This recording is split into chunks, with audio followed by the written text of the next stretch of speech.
Ladies and gentlemen, ladies, welcome back to the Officer Tatum Show. We got a whole bunch of sugar, honey, iced tea to talk about today. Stephen A. Smith weighs on in the Sophie Cunningham situation, and Bigfoot with a wig on is posing as a female basketball player and wants to play in the WNBA. I will put up $50,000 for somebody to sign this person to the WNBA, and I will go to that game and watch him do at his will what he want to do to these women in the WNBA. All right, I interviewed the young man who was on Don Lemonhead's show. He berated him, all because he's a black man who's standing up on truth. We're going to get to that here in a second. Before we jump into any of that, we're going to talk about some updates in the Nolan Wells case. Y'all hold the phone.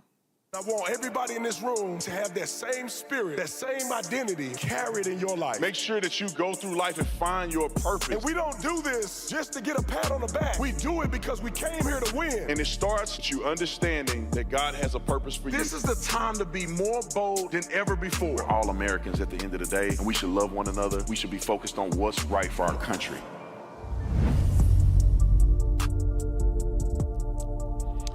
Welcome back. Hey, I want to give a big shout out to the members, man. Y'all are just running it up. I think we've had several hundred new people join the rookie level. So I just want to say thank you guys for joining us. Thank you guys for being a part. And we got some incredible stuff that we are going to show you guys here coming soon. And thanks to our members who make it possible for us to travel and do different things to bring truth, do some real journalism like other people are too afraid to do. So because of you guys, we have the flexibility to go out and do those things. So make sure you join the membership program if you're not a member. Start as a rookie and then graduate your way up to deputy chief. Appreciate y'all. Substack, if you like seeing the written format of some of the biggest stories that I cover, go to my Substack right now and subscribe, and also download the podcast. Make sure you rate the podcast, review the podcast, and check out all of this on the podcast network. First things first, let's get into some updates in Nolan Wells' case. Nolan Wells' GoFundMe is doing, not Nolan Wells, but the Nolan Wells case GoFundMe associated with his friends doing really well. They're going to need a lot of support in defending themselves against, I think, from what I have noticed, with all of the evidence that I've seen of frivolous claims against them, they got death threats and everything like that because people are putting them in a position to be guilty before they ever get any investigatory information. And if you want to know the truth, why don't you watch the interview that I did with Warren and watch the interview that I did with Tristan, listen to what they said, then build your opinion based upon that. Also, we have some breaking news. We were supposed to announce it. Are we going to announce it right now? The boys have, and I would argue that they're doing their due diligence with clearly the money that they've raised, is that they have now hired an incredibly high-profile lawyer. This was the lawyer that supported Donald Trump in his lawsuits against the BBC. I think it was CNN. And you're talking, I think, tens of millions of dollars of payouts that they had to pay to President Donald Trump because they did him wrong. The lawyers from New York, not New York, but it was New York Times and CBS that he was responsible for defending Trump and suing. So what I will say, I wish that both sides would not have to go at each other. But if you're going to sue somebody without any real evidence that they did a crime, they have a right to defend themselves in a lawsuit. So anyway, go to Gibson Go and go and support those guys. Let's listen to what people are saying about this Gibson Go real quick. We got Miss Burnt Hair. Let me not make fun of people. I just like giving people nicknames because she perming that boy. She went all out frying that hair, and in frying her hair, trying to make it lay down so she can look like white people. She got something to say about this Gibson Go. Roll the clip. I remember when Shiloh Hendricks called a 5-year-old black boy the N-word on a playground in Minnesota, repeatedly on camera, and people then raised almost $1 million for her. They didn't encourage her to apologize or to do better or be better. Instead, they raised $1 million for her. Time out. Carmelo Anthony murdered someone. Carmelo Anthony murdered someone in broad daylight, and they raised money for him, and you don't have a problem with that? I would be mad if you said that ignorant woman that went on there and said the N-word, which I think is completely ridiculous. She do have the freedom to say what she want to say. People did not give her money because she said the N-word. People gave her money because they have what they call black fatigue. They tired of people trying to tell white people what they can and cannot say. Now, mind you, Carmelo Anthony murdered somebody, convicted of murder, and sentenced to 35 years in prison, and they raised money for him, and you have nothing to say about that. You are completely biased, young lady. Roll the clip. To protect her because she called a child a derogatory slur and her supporters called it free speech. That boy's family only raised $341,000, but she raised almost $1 million. Now Nolan Wells' friends, the ones who were there when he died, who left the island without him, who took his phone and his keys, the ones who still haven't told us what happened, have a give, send, go. Time out. For what? Time out. They took his phone and keys and still haven't told us what happened. Ma'am, is that perm getting to your head? Somebody, that TCB getting to your head. They haven't told anybody what happened? Last time I checked, they've already talked to authorities. I did a sit-down interview with Warren and Tristan. They gave an account of what happened. And you sitting up here saying they haven't told anybody what happened, and they took his phone. He left his phone on their boat along with Javon. But nobody talking about Javon because it don't meet the narrative. He wasn't the only black person to leave his phone on the boat. All right, and his keys were at the house. They weren't even on the boat. All right, let her finish. Roll it. They've endured. What they've endured. While his mother is still waiting for answers about what happened to her child. And the text of this Give, Send, Go campaign accuses race baiters of attacking Nolan Wells' best friends and not allowing them time to grieve. It's interesting because they don't seem to be doing anything to protect Nolan's mom from receiving hate mail and accusations and threats when she's the one who lost her son. Time out. I would argue that they are doing things in order to protect the image of Nolan and his family by coming clean and telling the truth about what happened. How is that not considered to be an effort in the right direction to lower the temperature so that idiotic people like you don't go online making up rumors? You can at least hear from their perspective. Oh, I forgot they're white, so they got to be lying about this. You can't take what they say at face value. Like the girl that doctored that video or that audio at the CETO call. When I say doctored, I mean she wrote a fake transcript. You take what she said at face value. If somebody came out right now and said, I seen the white boy kill Nolan, you don't need verification of that. You believe exactly what he said. But they come on my show, give evidence, text message, screenshots, everything, and somehow you don't even want to hear what they have to say. Bias. Roll the clip. Also remember when Daniel Penny choked Jordan Neely to death on the subway in New York? Jordan Neely was a 30-year-old homeless man who was hungry and scared and probably having an episode, but Daniel Penny raised $2.8 million and was then considered a hero. Hold on, Derek Chick. Chauvin's Stop. I feel like I want to turn into a pit bull. I want to start barking at y'all. I want to start ankle biting. I'm so frustrated with silliness. Put her back on the screen. Ma'am, are you Helen Keller? Are you Stevie Wonder in this thing? What do you mean Daniel Penny choked out what's his name, who was just homeless, having an episode? He threatened to kill people. He said, I'm going to start killing y'all. Daniel Penny, being the hero he was, decided to jump into action. Ma'am, Daniel Penny wasn't the only person holding him down. Jordan Neely was out of his mind, threatening to kill people, women and children, black and white.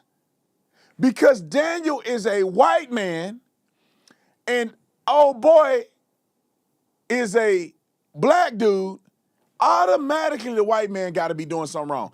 Daniel Penny is an American hero. He saved the lives of everybody on that thing from a nut job who was going to try to kill people if he followed through with what he said he was going to do. And Daniel Penny, being white, wasn't the only one restraining him. There was people of all nationalities holding this man down because he was a nut. There were people on the boat, on the train that were black that did an interview and said they feared for their lives because they thought Jordan Neely was going to kill them, and they thanked Daniel Penny. That perm, boy, y'all got to slow down that perm. It messes your brain cells up. Let her finish. Then she's going to say Derek Chauvin. She's going to say something about Derek Chauvin. Roll the clip. Campaign for her son after he was convicted of murdering George Floyd on camera. And she used Give, Send, Go because that platform loves to reward racism. But then when Carmelo Anthony's family tried to raise money for his legal defense because they couldn't afford a lawyer, people were furious that a black family had the audacity to ask for help to help their son. See, racism isn't just a belief system. It's actually an economy in this country. I can't listen no more. She's already cooked. She's lying. The family used the public defender initially after they raised all that money. He murdered somebody. That's why people are like, how you raising money for a kid that murdered somebody? That's crazy. If a white person did the same thing, y'all be mad at him. Anyway, let's get to the next person. And then we're going to get to Stephen A. Smith's comments on Sophie Cunningham's situation. We're going to get to to Bigfoot. And I hope to God that the WNBA drafts this dude. I would pay. I cannot wait. And then we're going to get to the interview that I did with Emmanuel. And I'm telling y'all, it's one of my best interviews I've done. So just hold on a second. We're going to get to it. Let's get to this lady. Let me tell y'all, and Sarah Fields did an incredible interview. I need to actually interview her. She did an incredible video. I need to interview her about some of the things that she's mentioned, why this woman, in my opinion, was disingenuous in her articulation of her credentials and also what she actually did with the video. And we got a little evidence here to prove my point. Let's roll what she had to say. Roll it. If I supposedly used magic AI or some other Hollywood-level audio trickery on a publicly available recording, I got a couple of questions. First, where exactly did I get everyone's voices from if I've never met or heard any of those young adults before? One. It's called eardrums. And most importantly, how did I randomly invent the name Bart? I'd never heard that name connected to this case before. So according to the conspiracy theory, I not only fabricated voices out of thin air, I also somehow guessed the name of someone who was allegedly there. That's not audio engineering. That's psychic powers or something. And at some point, the explanation requires more imagination than the audio ever did. That's it. That's all I got. Yeah, exactly. You made an incredible amount of imagination as the transcript. Nobody's necessarily saying, because we haven't been able to prove whether or not you justifiably edited the video properly. But what the problem is that you literally created a fake transcript.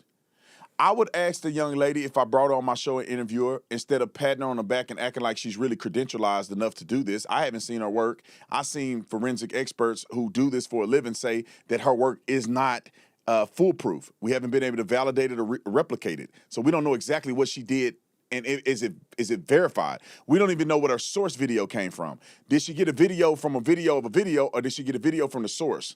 Clearly, I don't think she got a video from the source. She got a video from a third party or a secondary upload, which we don't even know if that video was uploaded properly.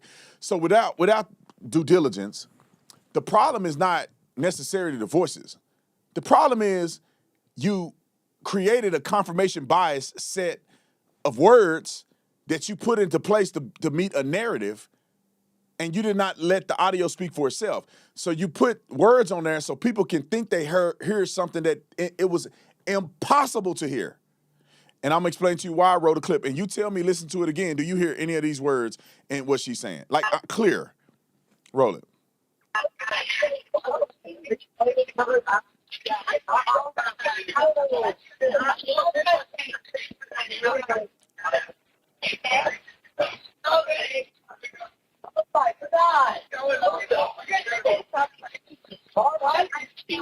Hey, we're at the west tip of Horn, and Our village pump stopped working. We're sinking. Can y'all please come? We have a membership. Shut up! Shut the f*** up!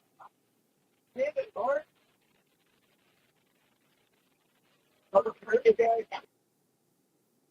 So think about this for a minute. When you listen to it, if you read the words, your brain is telling you to put these words into what you're reading. Now, click back on it.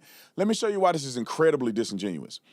I have seen the video, and I haven't been able to compare at what point the phone call was happening during this video, but I've seen the video from Bart's boat. The video scans Bart's boat. It scans all of Wyatt's boat, and then a portion of the right side of Bart's boat. And I'm listening to the conversations that are being had during this 30-second video, and there ain't no way in the world none of this is happening. She intentionally put the timeline so that the words that she select give you selective, association to make you think all of this has anything to do with Nolan, as if Nolan is officially on the boat. Can we cover it up? Yeah, I thought about that already. Why is she picking these certain words to put into a succession? Oh, you killed him. Now, when the facts come out, I'm actually hoping she gets sued over this. You killed him. He's already dead. He is dead. Nolan, oh my God, Nolan, wake up. Wyatt, wake up. Get the F up. I clearly heard one of the boys say, shut the F up. But in her transcript, she yells, get the F up. That's not in the copy, clearly. And then she put, damn it, Bart. How would I know Bart? You can hear Warren and Bart's name in the thing. That's not odd. Bart is towing them out. Warren is on the boat. These are words that could be said. But she selectively chose certain words to frame this. But let me tell you why she's wrong and why anybody with an investigative mind, even the family, is not accepting this audio as truth. They're not using this as a proof text. Because there are witnesses officially came forward that there's witnesses that saw Nolan alive and with other people, or at least another person, after they had already gone. Around 6, that's almost an hour and a half after this happened. When you have that evidence presented to you that they saw him alive with another person at Horn Island, then you have to recreate in your mind that this can't be saying what she said it's saying. Therefore, she made it up to push an agenda because they want these white boys to be guilty so bad that they'll be willing to make something up.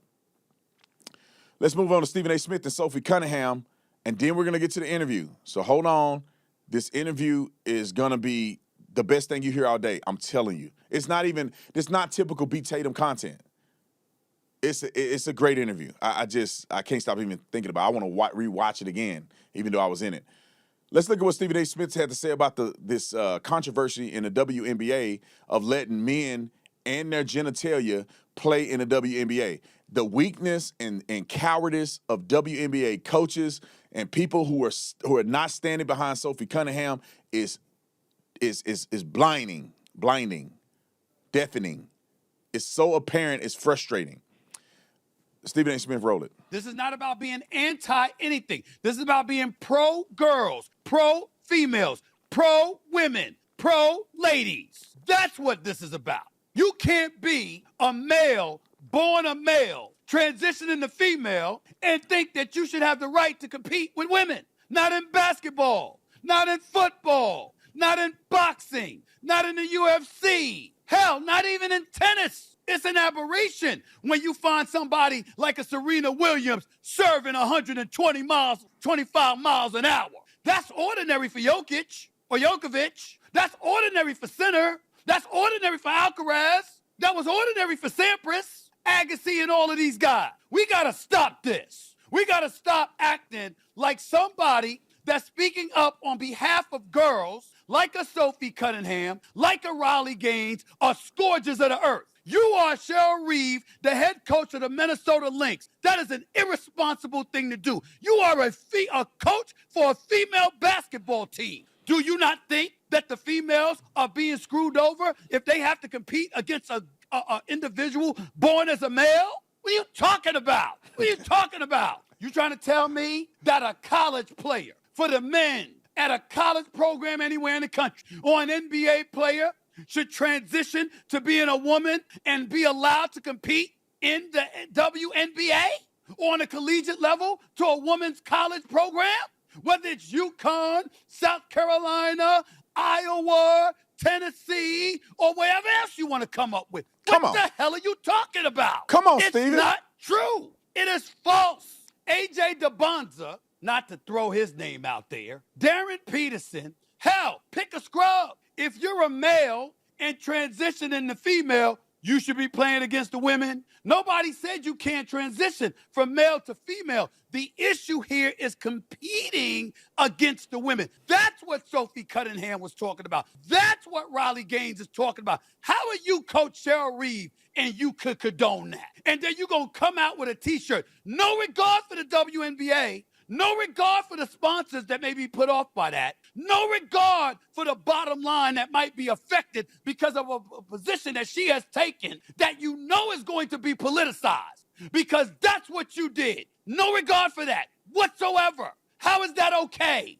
How? Because your spirit and your soul told you that's the right thing to do. Preach, so Bishop. bump how it affects the collective brand of the WNBA and how they may be frowned upon by half of America when you need all the support that you can get in building your product is exceptional as the league and these young ladies playing in the league have done in building the sport all of these years, and you just gonna come out there and wear that shirt, knowing it was gonna bring attention to you, and knowing that you're going up against the Indiana Fever with Caitlin Clark, who obviously is the #1 draw in the WNBA, which means cameras are rolling. It's just an accident or coincidence that that's the game you chose to wear that shirt, huh? It's the selfishness. It's putting yourself before the betterment of the whole. Come on, Stephen A. Somebody get this man a raise. Get him a raise. Stephen A. Smith for the win. Drop the mic on these fools. What are we talking about? Let's try it for a weekend. Co-ed sports. Come on. I'll put Kashi gonna get my money this weekend. I'll put some bets on it. I bet you if you played a man's team versus a woman team, they'll beat them by 70 points. I'll put my whole career on it. 70 points. I mean, the biggest girl in the WNBA, she is the trashiest. I hate. Listen, Shaq, hear me out. I know you like the young lady. What's her name? The black girl. Reese. Angel Reese. Shaq, hear me out, brother. Don't get mad at me. I know that's your girl.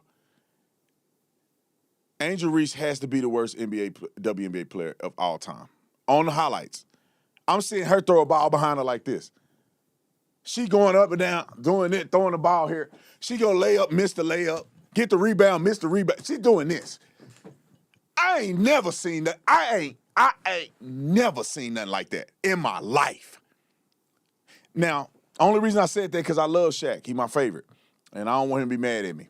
But God dog it, I gotta tell the truth. She's 6'3".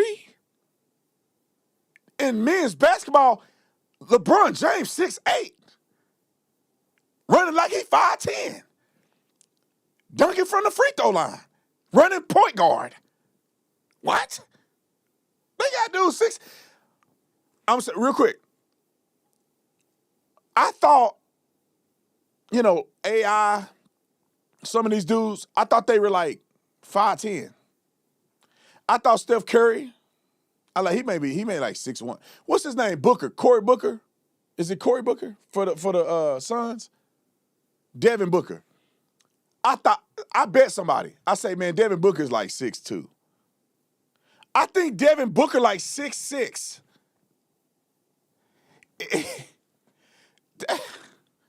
They'll run through the WNBA like wet toilet paper. All right, come on. Sophie has something to say. Come on, Sophie. One of my favorite athletes of all time. Sophie Cunningham. Roll it. I think that there's so much good going on in the WNBA. I think that basketball is being played at the highest level it's ever been. I think our team in specific, we are breaking history right now with the amount of points that we're scoring on back-to-back games. I think the Minnesota game, there's just so much distraction. I think the WNBA media, all we ever do is cover everything except basketball. And it's like, what are we doing? There's so much. Like, you can talk about other things. I think those are great stories. I think it shows fans, who people are outside of the court. But I also think we got to keep the main thing. And I think when it comes to the Minnesota game, I think there's so much distraction. But, like, the matchup between Miles and Kelsey was phenomenal. Our team, that game in particular was a great game. And so I think that there's a lot to be said, and I'm going to let people just do the speaking for themselves. But for me, I want to get back to basketball. It's always been about basketball. That interview happened in February when I was asked a question. And so for me, I just want to, make sure that it stays, the focus stays where it should, because people are playing at such a high level. We have probably like 3 MVPs that could be MVPs on our team specifically. Love you, Sophie. Thank you. All right, look. In the beginning, I was going to say this, but I got a wife, so I can't say this. But I was going to say, in the beginning, God made Adam, and then he made Sophie Cunningham. He made Sophie Cunningham. She is like my favorite. She the only one standing up in the WNBA. Like, she's at the UFC fight. She putting the smackdown on girl. She is just the bomb.com as far as women in sports. All right. Here's another lady that stood up. Thank God for her. Think she's a tennis player. Yeah. She's a tennis player. Roll the clip. Hi. The WTA recently announced that the players will take a one-time gender test. How do you feel about that? The first pro league to go in that direction. I think it's really important to keep the fairness in our tour, and it's obvious that biologically, right, the men are way stronger than women, so I feel like it would be not really fair for the woman to compete against biological men. So I believe it took them a little while to make this decision, and I support it. But for me, I'm focusing on myself, on my goals, whatever it takes. If they want to test us all, I'm happy to do that. It's pretty fair, and let's keep it that way. Thank you. Thank you. She's my second favorite athlete. Why can't women? Let's pull up an exhibit. Court is in session. Officer Tatum is taking a stand. Let's bring up exhibit. Matter of fact, I'm the prosecuting attorney. Let's bring up exhibit A. This is a transgender person. Look at this dude. They ain't even trying no more. I felt like trans people used to be like, I want to look like a woman so I can fit in. They ain't even trying. Homeboy running around with a cup on. He ain't even trying. He just let his hair grow out, put a ponytail, and everything else is all man. He ain't got no breasts or nothing. He ain't even trying. He probably ain't even taking hormones. They lazy trans now. They just lazy. 6'3", almost 200 pounds. Play in the women's league in France. Lord, if I have 3 wishes, one of them will be, let him play in the WNBA. Let him play. I'll sponsor it. Let's do a give, send, go. How do we get him in? I want to prove to the world that y'all shouldn't be. Keep playing, and this is what's going to happen to you. Joanna, man, is going to go into the WNBA and smoke these women. Exhibit B, roll it. Tick, tick, boom. Bringing the noise. Go, baby.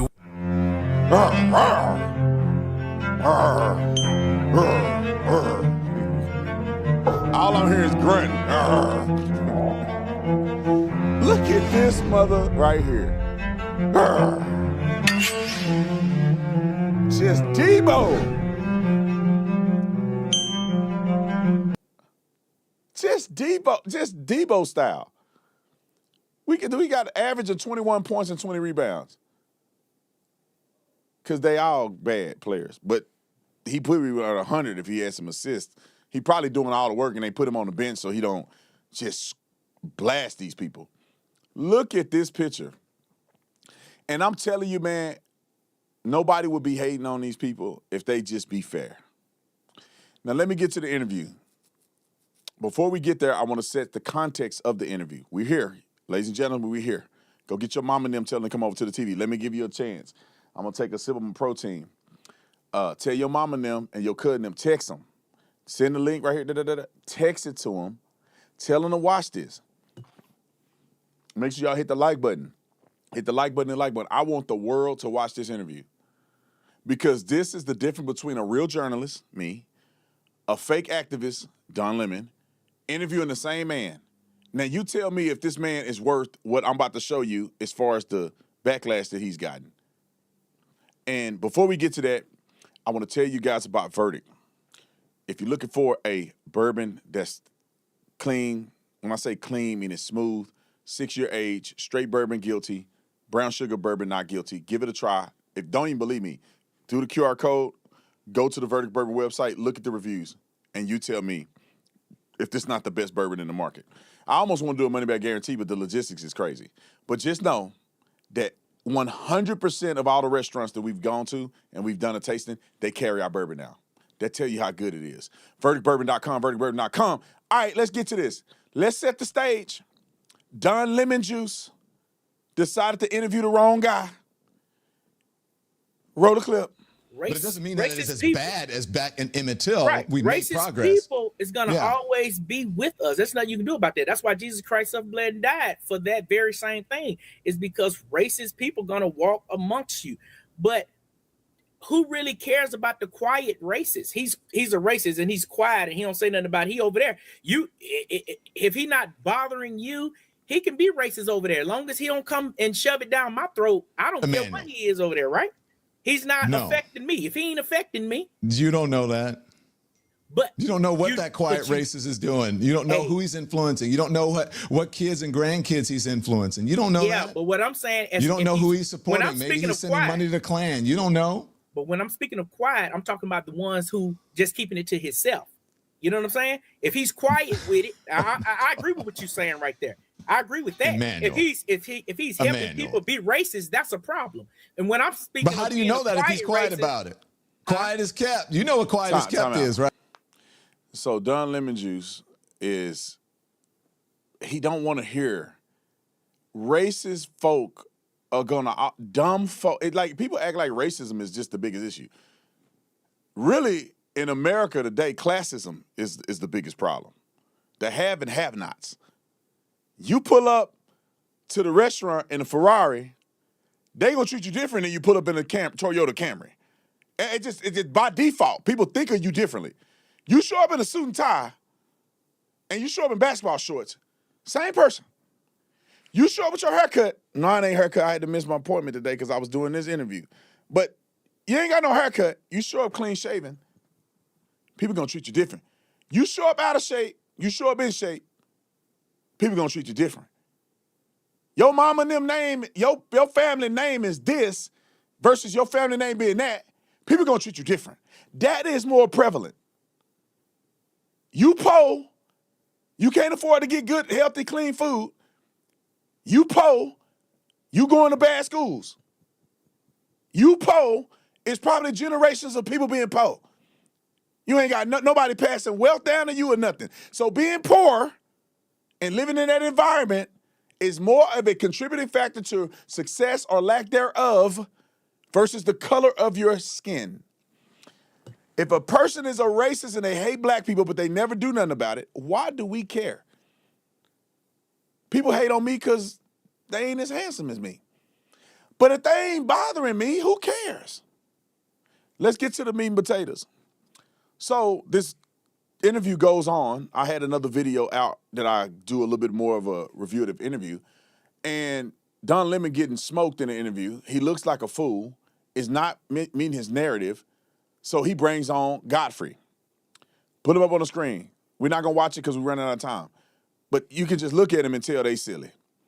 And then Don Lemon come on his show and he say this, and then I'm going to play the interview.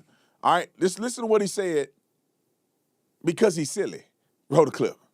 So yesterday, a man came on the show. His name is Emmanuel. And listen, this is not, look, I'm not trying to disparage him. I'm trying to open up a bigger conversation about this. So yesterday, Emmanuel came on my show claiming that he knows the Wells family. He gave Nolan his first haircut and has been close to the people around this case for years. Now, look, the Wells family says directly that he is not their friend, that he doesn't know Nolan or them like that, and he doesn't speak for them. So, look, Emmanuel wasn't simply offering memories about Nolan.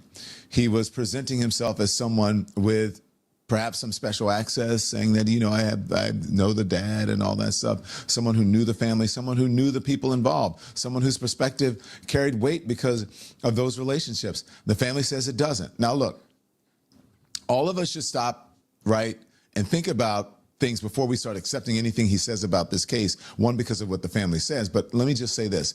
I'm not saying everything that Emmanuel said is false. I don't know that. I don't know what form the relationship he has with the family. I don't know that. I know what the family says, and I know what he says. Neither do you. You don't know. Credibility still matters here, though, so that's why I'm pointing this out. So who's right then? And credibility around him as well. When you step into the middle of one of the biggest stories in America, invoke a grieving family's name, and speak as though you're carrying their trust, the public, I think, deserves to know whether the family actually agrees. I think that is a fair assessment. And in this case, they don't. That alone, I think, would have made yesterday's interview extremely memorable. And then we started talking about race. And you know how that is. Yeah, because you race baiting. All right, so here's the thing. I'm going to play the interview. It's a phenomenal interview. I do find it interesting. You'll like what I have to say in the interview. And what I said in the interview starts during the interview, right? So right now I'm gonna say one more thing, and then I'm gonna start during the interview. I do find it interesting that I haven't talked to Nolan's family, so I don't really know what they saying behind the scenes about who they know, and I haven't talked to them in detail.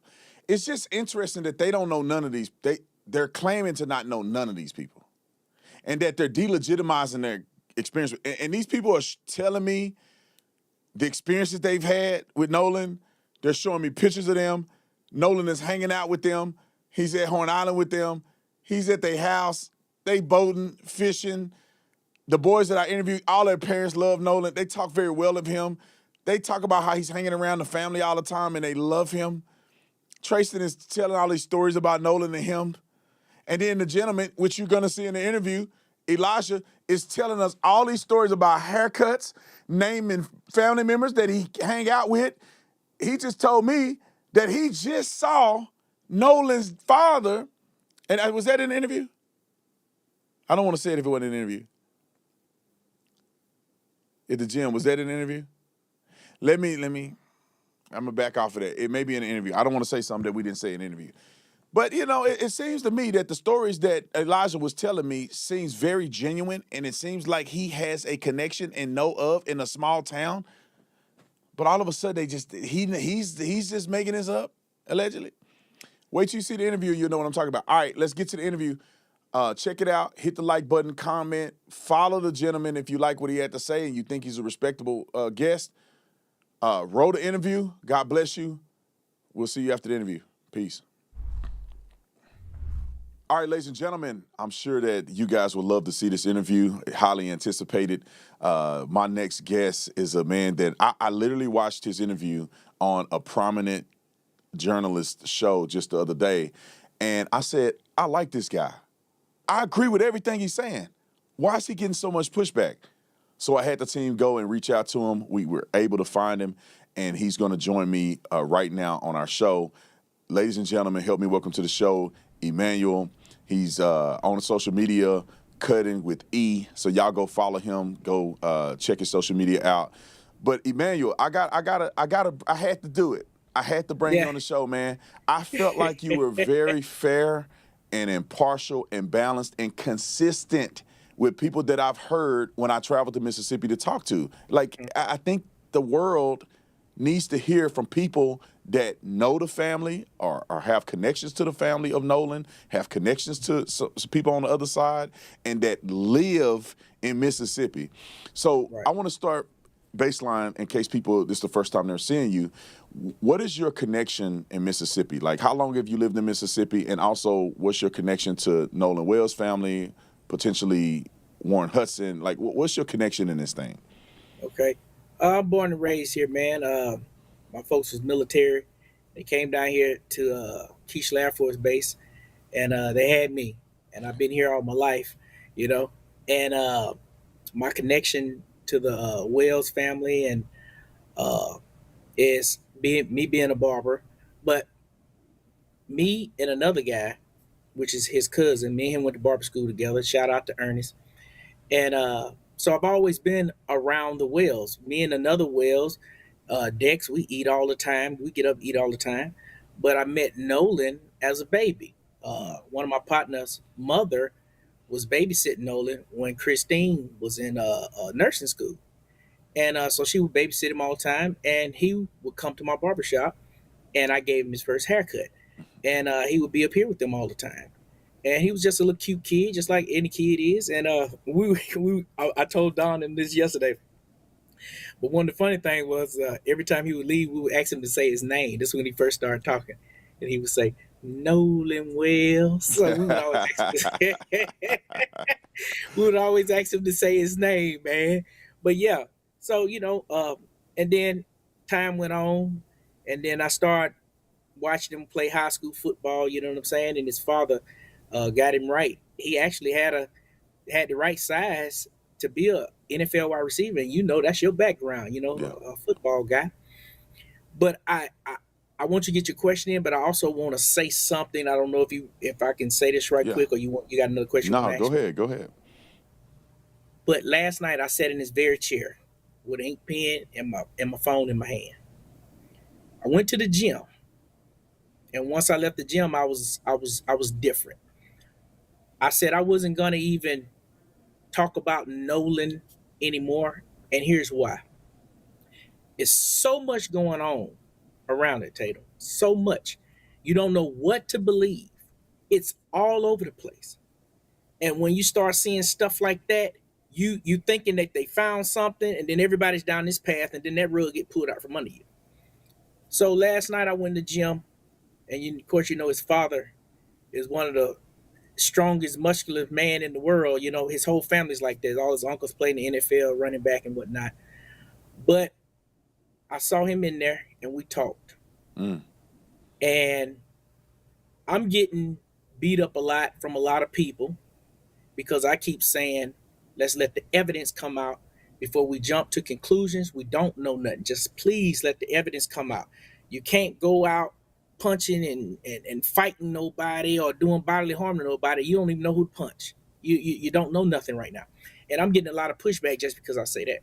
So his father was in agreement with me. Yes, we got to let the evidence come out. But after I walked away from him, we as podcasters, YouTubers, radio personnel, TV personnel, it's our job to talk about this stuff, right? It's the hottest topic in the world. Overseas. Now, that's why I said the world. It really is. The BBC everywhere. And when I was talking to him, he was telling me, just pray for me. That's what he said. Just pray for me, man. Now you're talking about a muscular big guy. I mean, he like your size, bro. Yeah. Guns. And to see him slowly getting emotional, he said, all I want to know is get justice for my son. What happened to my son? I just want the facts to come out about my son. And when I walked away from him, because it got to a point when we was talking, both of us stopped talking. Because I will fight back tears myself because I see what he doing, what he fighting. So I just hugged him and told him I love you. I had to go to the machine. He had to go to his machine. We got to get out of this. And when I walked out of there, I said, you know what? I'm not going to talk about Nolan. I'll talk about things surrounding it. But those people, we're talking about stuff at their expense. He said to me that he hasn't even been watching social media, TV, nothing. He just want to kind of get away from it, and he just won't. He's tunnel vision. I just want justice for my son. And the other reason, I'm close to the family. I'm here. Like I said, I just went to the gym, and he was in there working out. I've been knowing Christine since she was like in high school. She's been in my barbershop several times. Her and my sister-in-law was good friends. You know, my sister-in-law and her come from the same community. They both half Asian and black. And we're a small town. Everybody know everybody. I've been hanging out with her cousins for many, many years. So I wanted to give them that respect. I don't want to hurt nothing. I'm not trying to do that. I'm constantly, here's what started me down this path. I saw so many people that was upset and we got to do this and do that, do it. And I was trying to be the voice of reason, saying, let's please wait. Can we please wait? And nobody wanted to wait. And I'm like, y'all don't know what to go do. Right. Can we wait for something to come out to find out? You know? And I really do hate Officer Tatum. And I'm gonna tell the viewers something. Everybody, they hard on you. They feel you hate black people. I guess that's how they feel. But I'm gonna tell you something. The man has a genuine heart. Just like all of us, I got a genuine heart. Sometimes things don't come out the way we feel it, but Christine, his mother, I hate that they are internet bombing her. She lost a child in a mysterious manner. Nobody knows, or it hasn't came out yet, what the truth is. Because somebody knows something, it's just we don't know yet.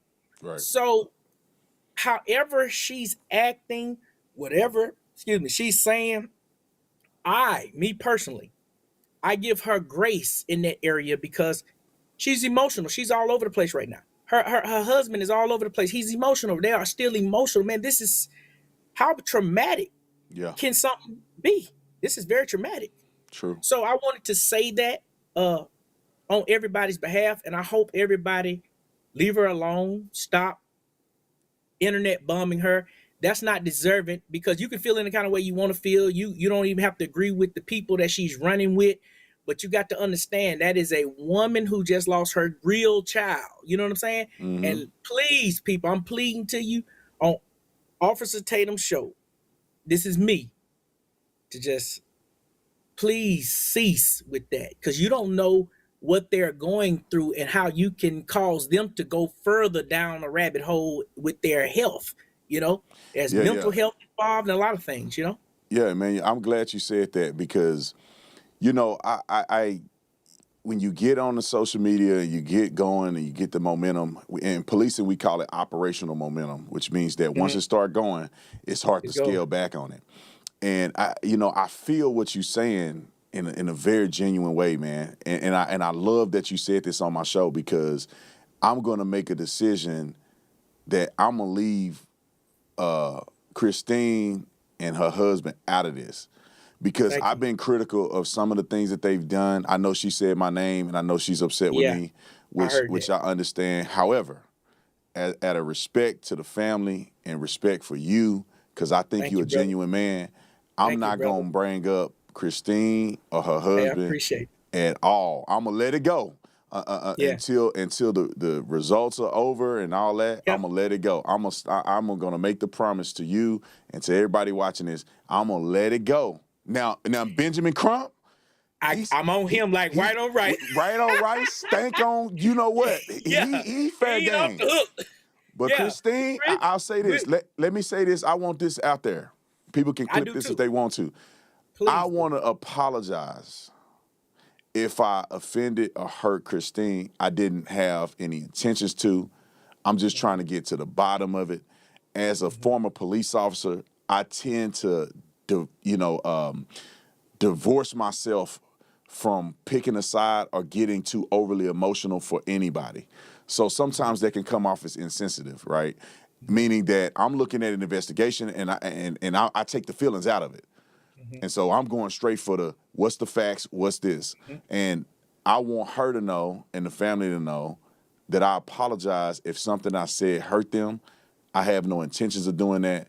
I just really want to get to the bottom of what happened. And what hurt me the most in all of this is I hate the racial division. Yes. And I felt like I wish that this would have went a different way. I wish that when this happened to Nolan, because I heard so many great things about this kid. Like he is the cream of the crop as far as young people. Everybody loved Nolan. I haven't heard a person literally when I was interviewing Warren and talking to his family, they're tearing up and crying talking about Nolan on how great of a young man he was. I wish that the conversation could have stayed there. Let's elevate this young man who was great to the community. He's a tremendous loss to the world and everybody that he knows, his coach, everybody. And let's all come together to find out what happened.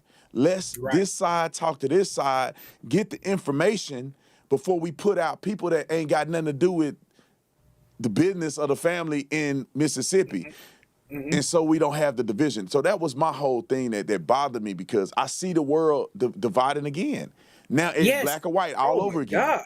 All over again, bro. And I'm going to tell you, here's what's going on, man. And I want people to hear me clearly.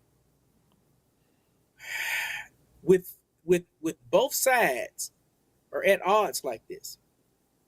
For people that are not prejudiced, they now coming across as prejudiced because they getting slammed so hard for being prejudiced, and they like, I ain't prejudiced, and then it makes them say stuff and lash back out at you. That's the human side in an individual. So the human side is lashing out and saying some things that they wouldn't ordinarily say. You know what I'm saying? Yes. Bruh, this case is just all over the place, man. But before we go further, I'm glad you did that, and I hope they accept your apology. But you probably saved me here on the Gulf Coast, man, because they've been coming for me, boy. Man, look, I did my job, Gulf Coast. I did my job. Emmanuel, I want people to know that I think you genuine and I'm genuine. I grew up around nothing but black people my whole life, dude. I experienced the black experience from A to B, A to Z, right? I grew up, we had times where we were growing up in poverty or around poverty. My cousin them had roaches in their house. You know, we were smoking weed. I got arrested at 8 years old. You know, my stepdad was a prolific gangbanger. He knew Suge Knight. He was selling dope, you know, doing all that other stuff, man. He died from an OD. He OD'd on heroin. And all of these things I grew up with. My cousins, them going to prison for life. I got a few people that was in prison for life. My other cousin, he getting out. I've been supporting him for I don't know how many years. I didn't grow up with a silver spoon in my mouth. I went to Paul Lawrence Dunbar High School in the middle of the hood in Stop 6. I got tats all over me. I got my hood on my forearm. You know, I got Young Savage on my stomach. I got gold teeth in my mouth. You had it all going on. I done went from poverty, middle class, poverty. And when I say poverty, my parents weren't poor. We just was in those environments. And then I went to college. I got educated in college. I was a college athlete. I was a police officer.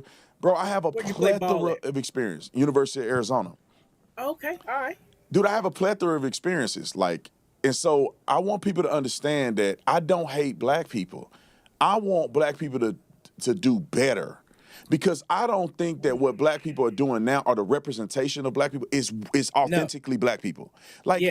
We never were victims. We weren't victims growing. Like our ancestors were not victims. Our ancestors fought through out of slavery, fought through Jim Crow, and became victorious. And a lot of us wasn't looking for handouts. We're not expecting the white man to do nothing. We built our own schools, our own community. We did all of our own stuff. We weren't looking for nobody else. If you want to be cool, we can be cool. And I felt like, to be honest, even in the civil rights movement, and this is not your opinion, this is mine, even in the civil rights movement, I felt like discrimination in some of these towns, black people doing their thing, white people doing their thing. And I felt like agitators come in and be like for instance, black people probably, and this is just from people that I've talked to, people that live through this, say the same thing to me. in some of these towns where there was segregation, meaning that you can't go to the white places, black people didn't want to go to the white places. They had their own stuff. And they weren't going in their spaces, and white people weren't messing with them, and they were living segregated. And I'm not saying that was the best way to live, but they were doing it. I feel like agitators came in, and they go and sit in the places. And then now they getting problems. And the residents there ain't got beef. They doing their own thing separate. But then people that don't live there come in there and they agitate the situation and they go, look at the racism, and because they had an agenda. And I feel like this is similarly to how Benjamin Crump did in Mississippi. You can speak to this. I'm gonna give you the mic here in a second. Everybody that I've talked to, everybody online that tell me I live out there, we travel to Horn Island, we live out there, and it's not racist. It's very diverse. Everybody's mixed up. Everybody living their life. Racism is not a consistent thing in our community. And I felt like Benjamin Crump came in there, and instead of saying, let's get to the bottom of what happened to Nolan, he want to push this town, we know the history of this, and it just caused these problems to exist that don't exist. I'm going to pass it to you. What's your experience living there, bro? You live there. We don't. What's your experience?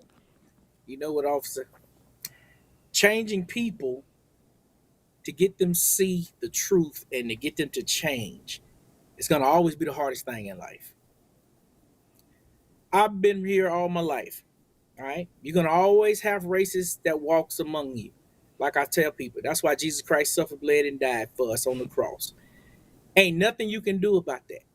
And like I was speaking to Don about, if he acquired races over there and we don't know he prejudiced, how do we know to say that's a prejudiced white man over there? If he quiet with it, he can hate all he want to hate in his heart. That's him. I'm not studying that. As long as he don't come over here and start showing me his prejudiced ways, you can be prejudiced over there. Yeah. But what Benjamin Crump did here in this town was old school. And here's what I mean. Let's go back years ago.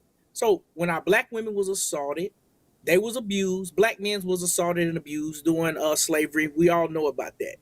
And now you go from there all the way up to the 50s when Emmett Till was killed. Now he's coming into our city saying, this place, this state racist is racist. And it's the state that lynched and killed Emmett Till. That was 71 years ago, sir. 71 years ago. Yeah, a long time ago. Right. Now, there will always be a racist walking around, or two or three. But as an overall consensus, we don't have that problem. And I'm going to prove it to you. So, Emmett Till looked at a woman and died. She said he whistled. Then later said he didn't. But he looked at her and he died. To nowadays, black men and black women are dating and marrying and having all the freaky fun they want to have with a white person. And a white person is doing the same thing with all the freaky blacks they want to hook up with. Yeah. Right? Yes. So how do we still continue to get judged according to the 1960 style of black justice? Why are we still getting charged to the civil rights that was needed back then?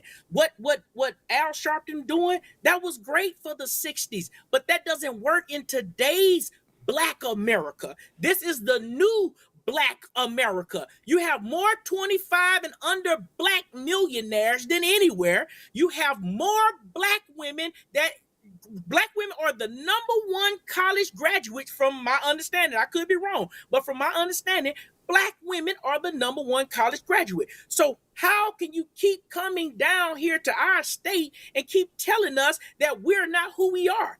White people do try to stay out of black people's way far as trying to persecute them and stab them and lynch them, and ain't none of that happening. And black people ain't running around pulling out gats, shooting white people, bum, bum, bum.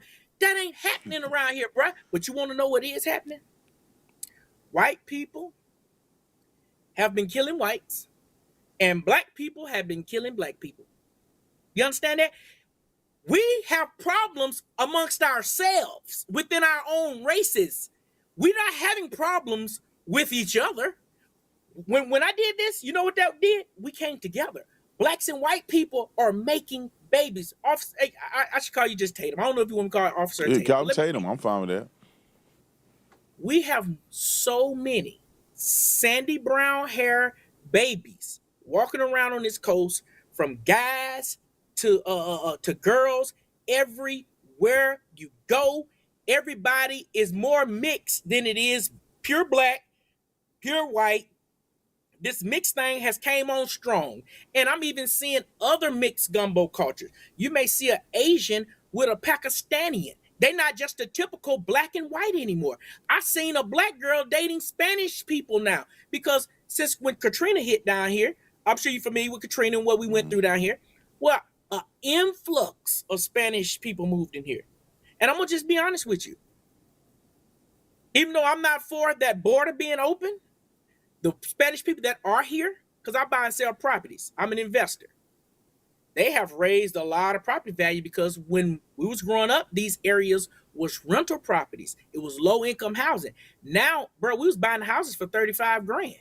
And they Spanish people came here and bought the whole neighborhoods up, fixed those houses up. You can tell every house got a new roof, new windows. Yep. They have added value from the houses being purchased at 35 grand to selling for 181 now.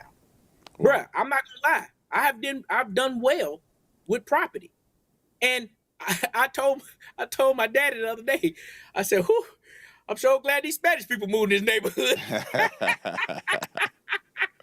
You know what I'm saying? So Emmanuel, I love that you're saying this, because I think the approach and the idea that we're trying to get to is that, you know, that stuff is gone, man. We can't keep rehashing this and reliving This is it. Mississippi now. Thank you. We can't keep rehashing. Now, if something happens where we have a clear example that race was a component, let's all come together and address it. Nobody like racist people, whether you black or white. Nobody like that stuff. We ain't got no time for that. Like even the young man that I interviewed, Tristan, he's mixed. Javon, who's another friend that was in that friend group, he mixed. I talked to him Friday. And the church that the service was held at, I looked at I criticized Benjamin Crump and them over it, but I looked at the people, the leadership, everybody white, except for one black dude, and he married to a white woman. Yeah. It doesn't appear that none of this is still going on. And so the only reason that you would invoke something like that, which Benjamin don't live in Mississippi, he don't know what he's talking about. And the only reason to invoke that is to get national outrage so that he could raise money, in my opinion, to raise money, to get a payout, to do whatever he needs to do. He does not care. You know, these boys, like the reason that I interviewed him is because when I looked at it, I said, well, wait a minute. Nolan is gone. It's a tragedy. These boys appear to be his friends. If we don't have evidence that they did anything to him, why should they get death threats and get drugged through the mud? I think I look at these boys all as equal. I think Nolan is just as valuable as his friends, unless I have a reason to believe that that's not the case. But all of his friends seem to be really good young men. They're all going to college. They seem like they've been raised by good families. So I wanted the young boys to have a voice to tell their side if they didn't have nothing to do with it. Now, if they guilty, I don't think they would have talked to me anyway. But the fact that they showed me evidence of certain things, I said, well, it's fair to get their side out there. What I thought was going to happen, Emmanuel, was I thought that the temperature would drop because Warren could come out and say, hey, just so you guys know, this is why I had the phone. Just so you guys know, this is why I did call Miss Christine at this time, because I was worried about Nolan. I called the Coast Guard. We went out to search for Nolan. Like, I thought that people would be like, oh, okay, all right. Hey, maybe these kids didn't. I knew that's what you was doing because you know what? I did the same thing. That's what happened to me. I started dropping videos hoping that I could say something to calm the temperature down. Dude, I said this several times. I was just trying to do video and they started catching on. And of course, you see I'm on your show and Don Lemon show, and they had me on Todd Stern talk show the other day. You know, That's what I thought was going to happen, man. I didn't think that it would get worse down here. And I'm going to tell you why it's getting worse. Everybody is so emotional. We live off of our emotions instead of logic. Straight up. And I think that's a lot of our community issue is living off of emotion. Mm-hmm. No facts on anything. People told me just today, I had a few people tell me today, man, if I was Elmore, I'd go and I'd do this and I'd do that. I said, why? El don't know who to go hit right now. He might have a suspicion or idea, but what, you want him to go to prison now for the rest of his life? And he got kids out here to raise? That's the mentality that's being pushed online. And it's constantly bleeding this sore. It's constantly opening up a cancer, man. And it's getting big and it's snowballing. And here's what I see the biggest problem is. Outsiders, people that don't even live here in Mississippi, have injected themselves. They've driven down here 6 and 7 hours. I seen people drive 6 and 7 hours just to come to the funeral. And they said this is history. People have been telling me that. I've talked to 2 people, oh, this history here. Man, this ain't no game, man. This young man really lost his life. This ain't no, what do you mean this is history to come drive down here like you are collecting trophies here? You see what I'm saying? Man, this is a problem that I'm trying to prevent a war. They didn't march the Hebrew Israelites down the streets here in Ocean Springs. Okay. Now, here's the thing about that. Say they march. I talked to the police officer, one of the captains, the same day they were down there. He told me, he said, he knew me.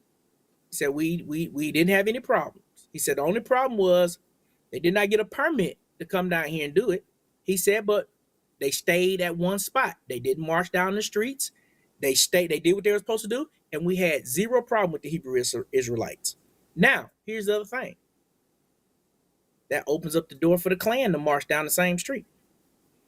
Right? Mm-hmm. So now once they start marching, and then the Hebrew Israelites want to start marching, and all of you spectators from the sideline who's driving in, talking about, yeah, get them, and then shooting start out here, and then your kid get popped in the head. Now your kid died because you want to run down here and be an agitator. And Ben Crump want to run in here and start telling everybody in Mississippi how prejudiced this town is that we've been living in, that ain't nobody that got lynched in Mississippi that we knew for a fact was lynched by a white guy. I know they had one up on the campus, but ain't nothing come out of that. You know what I'm saying? Yeah. We never find out who killed him.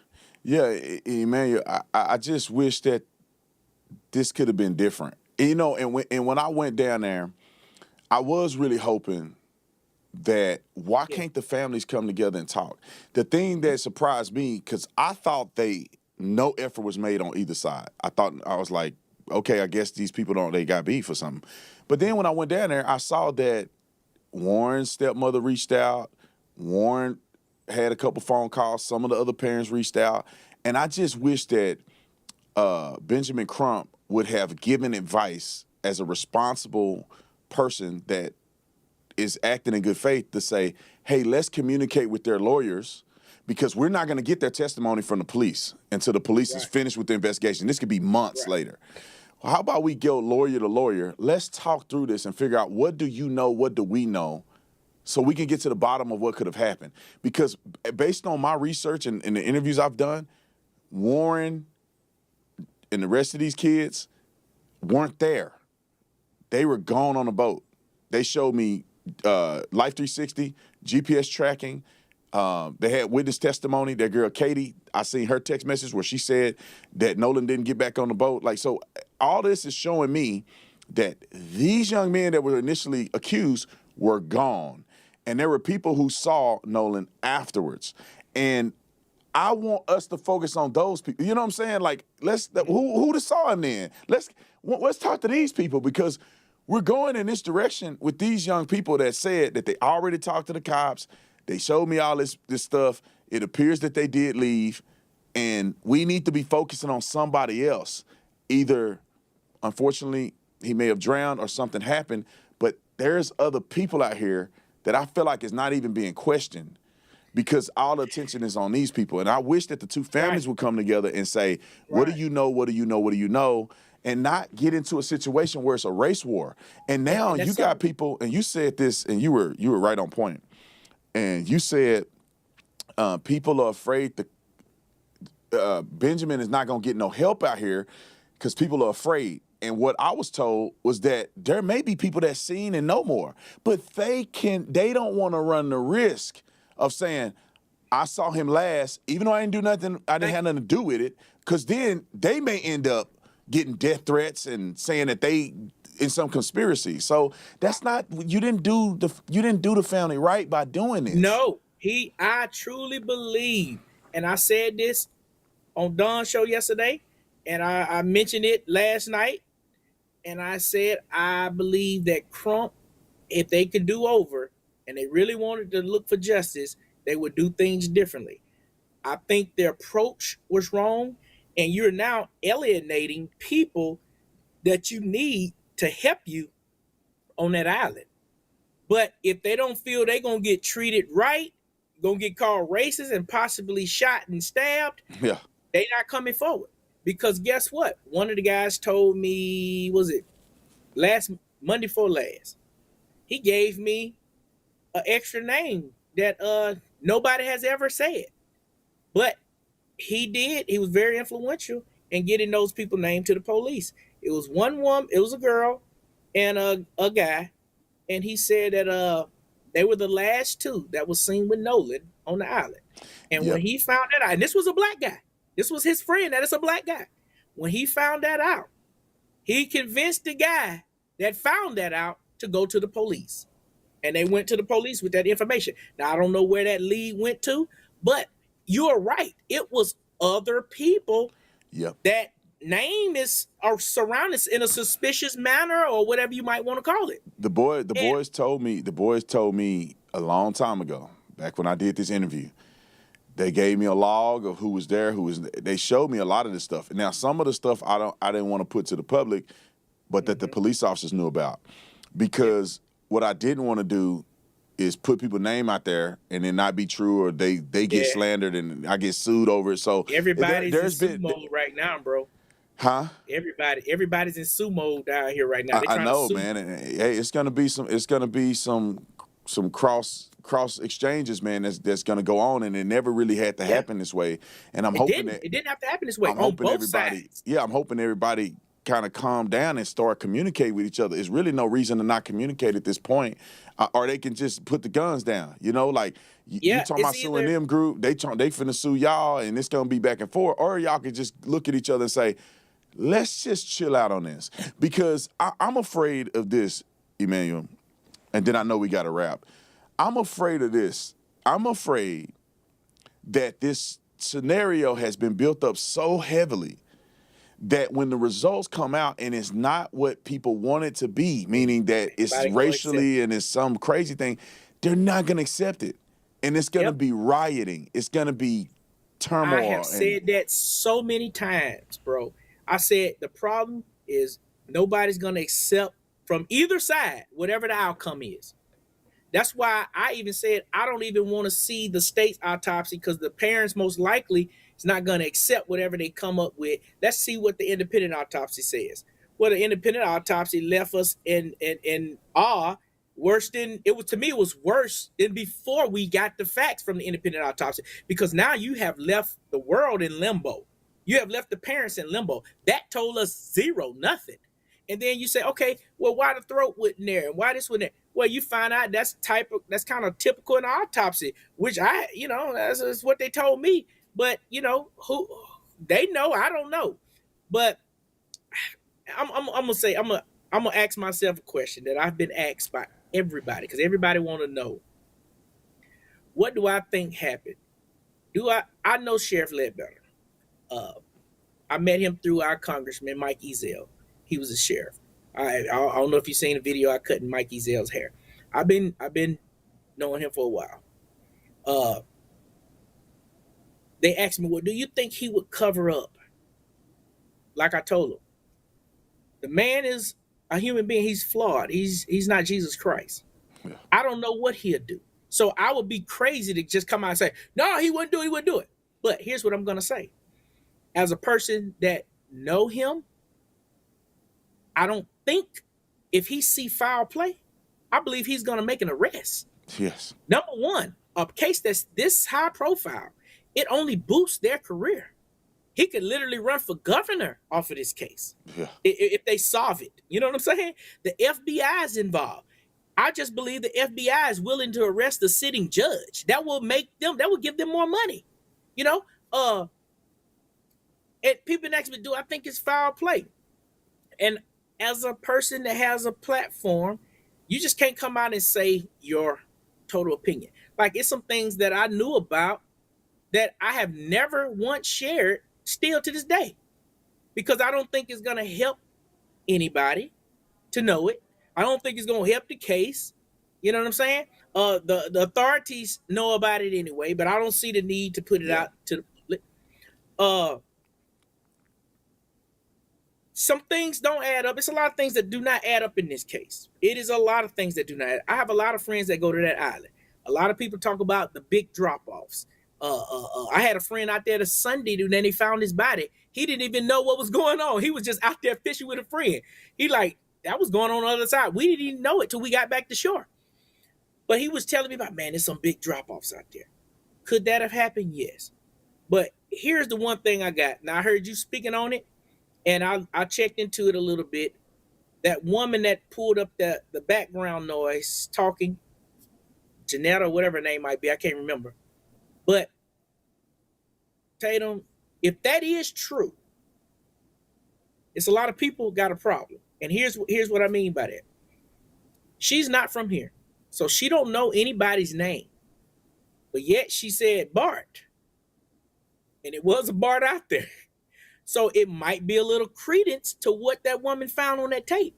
And well, let me, Emmanuel, let me throw this in here, because I saw they sent me a video of that interaction, and it leads two things. It leads me to believe that there's no credence to that tape, because I think people are experiencing confirmation bias. When you do that and you put a transcript there, you are telling people what they need to hear. If she just put it out with no transcript and say, what are you hearing this? I don't think people will hear that, because, and let me tell you why. Two people have come out and said they've seen Nolan after the boat left. They sent me a video that I have in my possession right now that shows the boat while it's getting towed with Wyatt on the phone. I don't want to implicate some people. I cannot confirm or deny people were drunk, okay? I cannot confirm or deny people were drunk on that boat. And so now it makes sense to me of all that noise in the background. I'll add this. People were having so much fun that people on Bart's boat, because I can see it, it pans Bart boat, everybody on Bart boat, all the way through everybody was on Wyatt's boat. Everybody. Nolan is nowhere there. And even if, like, the stuff that they're claiming that they're saying, I just can't. I mean, I wasn't there, so I don't know what happened. But it doesn't appear that was consistent. It's a bunch of kids on that boat talking all kind of crazy, and they're having a good time. And some kids on Bart boat don't even know that the other boat is having issues, and they're laughing and joking about it. Like, is that what? So it's not even a pandemonium situation on that boat, like it sounds in that video.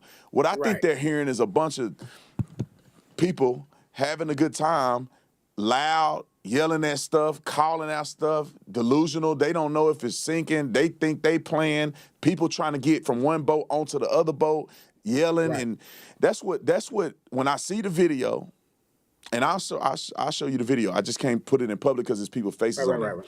But when I see the video, I see Wyatt on the phone, and then the two witnesses said that they saw Nolan afterwards, at around 6, which would be like an hour and a half after this happened.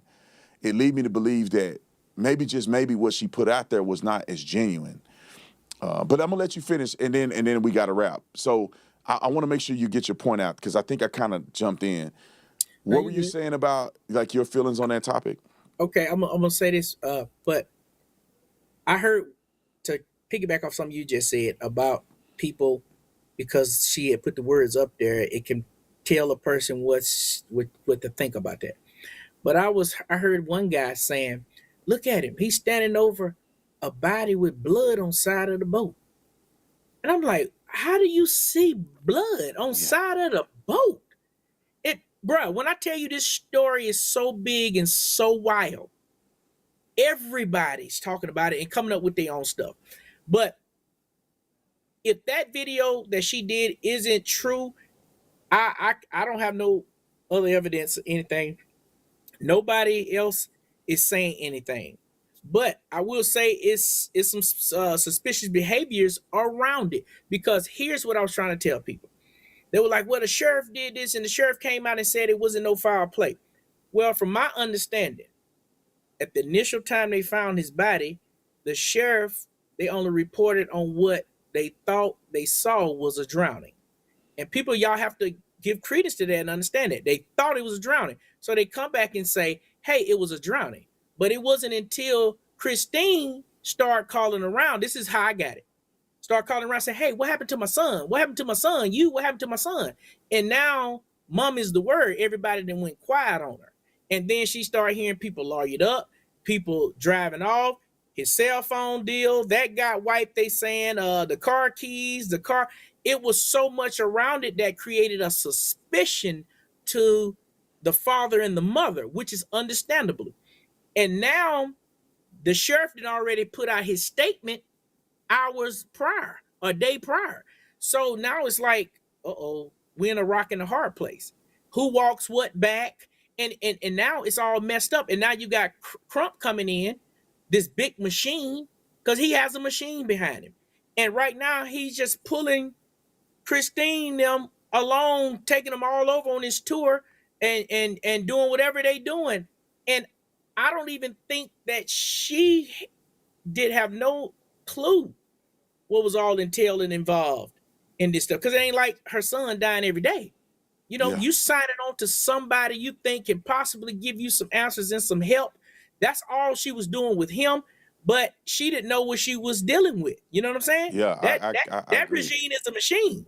I agree to that, and my initial thoughts was that too. I just worry that he comes in on these families who are struggling and they want answers, and they're dealing with a lot, and he comes in and say, we're gonna get you answers, and that makes a family feel like, all right, somebody gonna make sure that my son don't go invisible on this thing. Right. But he got another agenda. Like in my opinion, he gets. I would like to know. This is what I would like to know. How much money is he getting paid in this thing? Because the GoFundMe is X. He ain't doing it for free. How much money what percentage is he taking off of GoFundMe? How much percentage is he taking off of doing the autopsy? You got to think it's like a business. I'm sure he's marking it up. I'm sure he's telling the family, well, this is how much it costs for the autopsy. I guess Colin Kaepernick paid for it, and the funeral was paid for. Well, then the GoFundMe money, is that going to go all to the family? Or did Benjamin Crump get some of that? And that's what I worry is like, is his motivation to get it as big as possible, to go around the world and get a bunch of money in, and he's like, oh, I'll charge you 40% to do all this for you. I do think information and things were suppressed to keep building attention and attraction and funds. Some things that did not could have possibly been ruled out, like the Cajun Marine says, hey, we said we got a cadaver dog right there in Pascagoula. That's Jackson County. We all stay here in Jackson County. We right there. We can bring him over. And according to them, they said Crump told him he didn't want that. Now, I don't know. I just heard what he said to Nancy Grace. You know what I'm saying? Mm-hmm. Now, whether that's true or not, I don't know. But I don't know why you would not want this dog to run through this boat to see if his body was there, because that would eliminate that argument and that conversation to the world. You know what I'm saying? And to the parents' mind that, hey, your son was not on this boat. We need to continue to search for him on this island. To me, people ain't doing their job, bro. Yeah, I think, Emmanuel, I think they have a vested interest to not do their job. Yeah. I mean, you know, because like at the very beginning, when that video came out of Trayston getting into that fight, but they thought it was Nolan. And the video comes out. The coach said, I knew that right away that wasn't Nolan. I know his voice, that wasn't Nolan. Why is Benjamin still pushing that out to the media? They could have talked to the other family. They could have talked to Trayston and been like, and Trayston was like, no, that was me. That wasn't Nolan. So that should have never went to the public. Now, I'm not blaming the family at all. I'm saying Benjamin should know better to tell them, no, don't put that out there. Because I find it interesting that Benjamin is not acknowledging that phone call. Remember the Cito call that you were talking about? He hasn't acknowledged and pushed that and said that at all. And I think the reason why is because he know that may not be, he need to get an expert to look into that instead of going with that girl, because that may not be a real thing. One question I was going to ask you was, how many cases are you familiar with that Ben Crump has won in these civil rights lawsuits? Do you know any? Here's the thing, that this is my opinion, and I've been covering Benjamin Crump. I have such a negative perception of him. And all of these cases, from Breonna Taylor to Trayvon Martin to Michael Brown to Eric Garner to Tamir Rice to any one of these people, nothing happens on the criminal side. It's all money and payouts. And I know he's a civil rights attorney, but he's given the inference that his involvement is going to cause people to do what's right by law, and people are going to get justice. But really, they're getting payouts because Michael Brown never had his hands up, and that was justified use of force by police. Yes, he went into it lying to people, but threw that guy around all in the gas station. Right, he still got $16 million payout. You know, Trayvon Martin was a tragedy. I still think Zimmerman should have went to jail, but the jury made the right decision based on the information they had. It was those gaps that you can't go beyond a reasonable doubt to cover. So in a situation where reasonable doubt is afoot, it's a big burden when you have a gap where you don't know what happened. And so that was an unfortunate situation. Again, Zimmerman got off on that. But yes, he did. Then you go on to all the other ones. You know, Eric Garner. I think that was a justified use of force against Eric Garner. But Benjamin Crump at this point with all this experience should know you ain't gonna win in court. He should tell the family that this appears to be a justified situation. You're not gonna win in court because of these elements. If I was advising families, I would tell them, you're not gonna win in court. This is what we're pursuing. But Benjamin Crump, in my opinion, is giving people false hope and saying, this is gonna happen. We're gonna get justice for that cop executed, like he's doing right now with Corey Ruiz or something like that. That guy, he said Benjamin Crump is out here saying he was executed. And I don't necessarily think that that's the case. And I don't know how the case is going to go. But the guy had a knife, and he did allegedly stab one of the officers while they were getting into the confrontation. And even if you can't see it as clear, there's going to be a burden of proof in a court of law that they have to overcome, that beyond a reasonable doubt that the officer did not act appropriately.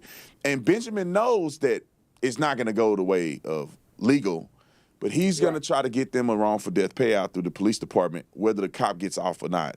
And that's the problem I have. But I got to run, man. I got to I'm going to say this to you right quick before you leave.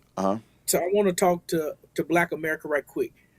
To me, we chase a lot of the wrong cases that we could, like those cases you just said. You really can't win some of those cases. But in that case out in the Florida A&M football player, I believe his name was Jonathan Farrell.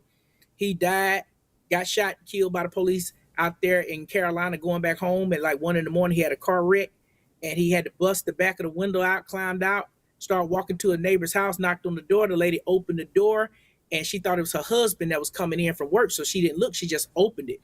And when she turned around, it was this bloody black man standing at the door. So she screamed, hollered, called the police. He went back walking down the street. No problem, I'm gone. Well, it was 3 policemen out there.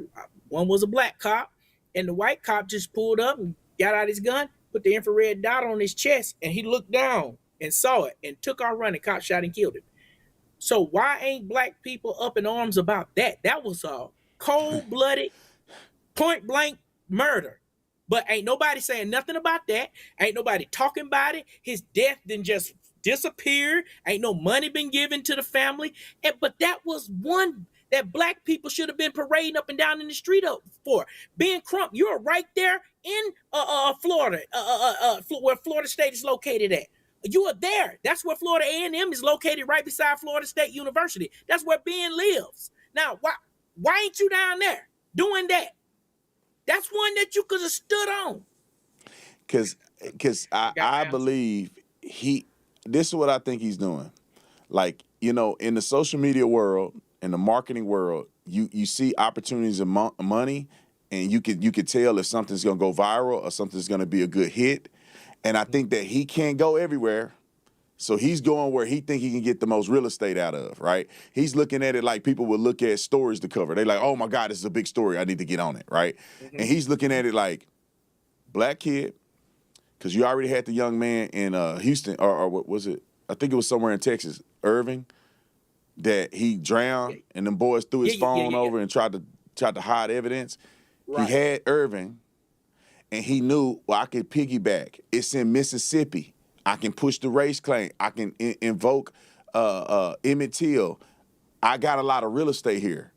The guy who got killed in Madison, he looked at the video. He go, oh, I'm piggybacking my momentum off of Nolan's situation. I can jump right over to Madison, push that again, say the same talking points, and I think I can get a lot of real estate. Because if he think he can go and get a case that's going to do a wrongful death payout, I want to know how much money he get in a wrongful death payout.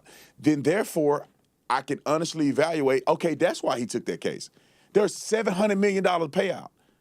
He got cases on his record that got almost $1 billion payouts. And I know his firm has to be taking some money to get you that much money in the payout. Oh, of course. And it makes me wonder, it's like, okay, yeah, the smaller stuff that we see, young boys getting killed every day, we don't know who did it. Nobody's snitching. Nobody's talking. You got, like you said, the situation that you have there, some of these other situations where it's obvious wrongdoing by police. Yes. Why he not out talking about these? It's because there's no real estate there. But anyway, I got to get my hair cut. Okay. And I think you know a lot about haircuts. So. Yeah, man. Hey, brother. Hey, I'm glad you had me on your show, man. That's what's up, man. I appreciate you, bro. I've been watching for a long time, man. So, hey, it was good. We finally were able to hook up, man. And Emmanuel, we got to do a part 2, man, because I would love to talk about a little bit more of your thoughts on a lemon lime show, but we'll get to that another time. Yeah. Hey, I appreciate you, brother. Thank you for coming on. Y'all go and follow Emmanuel at Cutting with E on social media. We out of here.